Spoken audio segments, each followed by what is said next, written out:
Sebelum saya akhiri, nih ada banyak yang bertanya. Tolong dengar dengan serius, ini serius. Di banyak yang bertanya di medsos, supaya sekali jawab enak sini. Ustadz, bagaimana pendapat Ustadz tentang penutupan masjid selama PPKM di Jakarta? Satu, saya pengikut fatwa Majelis Ulama, bukan pribadi. Ustadz manapun saya lebih memilih Ustadz Majelis Ulama, bukan pribadinya. Namanya majelis, kumpulan orang-orang hebat di dalam Majelis Ulama. Di majelis itu ada ahli fikih, ada ahli sejarah, ada ahli bahasa, ada ahli filsafat, ada ahli sosial. Semua berkumpul, bermusyawarah dan memutuskan rumah ibadah di PPKM untuk sementara dianjurkan untuk tidak datang ke masjid. Tapi di Jakarta, bukan di Pindrang. Tidak semua masjid di Indonesia ditutup, khusus Jakarta. Kenapa Jakarta? Terlalu banyak korban COVID. Maka Majelis Ulama menganjurkan untuk sementara beribadah di rumah. Tuh. Yang kedua, berkait ini. Bertanya, kenapa Pale masjid ditutup, pasar dibuka? Ya kan biasa kita bertanya begitu toh? Paham ima deceng. Paham dengan baik. Semua fungsi-fungsi masjid boleh dipindahkan dan dilakukan di rumah. Saya ulang, semua fungsi-fungsi masjid boleh dipindah ke rumah dan dilaksanakan di rumah. Apa maksudnya? Sholat berjamaah boleh di rumah. Berdoa boleh di rumah.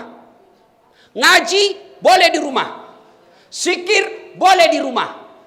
Tapi fungsi-fungsi pasar tidak bisa kau pindahkan ke rumah. Mau beli beras, tidak ada beras, beli kau di rumahmu. Cocok kok pak belu berak kok. Habis gas, mau masak kebutuhan pokok, tidak ada. Kalau tutup semua, di mana ki beli? Dan tidak semua juga pasar dibuka, hanya pasar-pasar tertentu. Yang ketiga, Bapak Ibu Saudara-saudara sekalian, bijaksana dalam menerima pesan-pesan media sosial. Karena ada pesan media sosial yang sentimen memang di-share saja yang benci-benci. Habis energi, habis tenaga hanya untuk berdebat. Yang keempat, kita berpesan kepada pemerintah untuk lebih serius lagi menangani COVID ini. Yang kelima, kepada saudara-saudara kami para pengusaha, kepada saudara-saudara kami para pengusaha, terutama mereka yang bergerak di bisnis alat kesehatan, tolong jangan jadikan COVID ini, jangan jadikan wabah ini sebagai ladang bisnis. Kami tidak pernah marah kalau kau bisnis ladang sawit. Kami ikhlas kamu berbisnis tambang. Tapi tolong jangan jadikan COVID ini sebagai ladang bisnis di antara kalian. Kasihan masyarakat kita.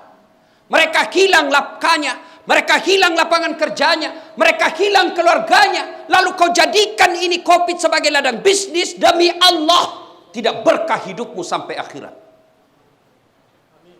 Mudah-mudahan COVID ini segera berlalu. Tidak enak kita punya hidup selama COVID. Kemana-mana tutup masker. Kemana-mana kita selalu stres. Sampai di rumah ada juga lebih menakutkan lagi. Mak jaluk mataru benewe. Melok ki mewe. Dek na lemu nyawata pak. Masih sakit ko lapangangi. Masih kasih ko kantoro. Ilat tu sikit bene. Tak pena.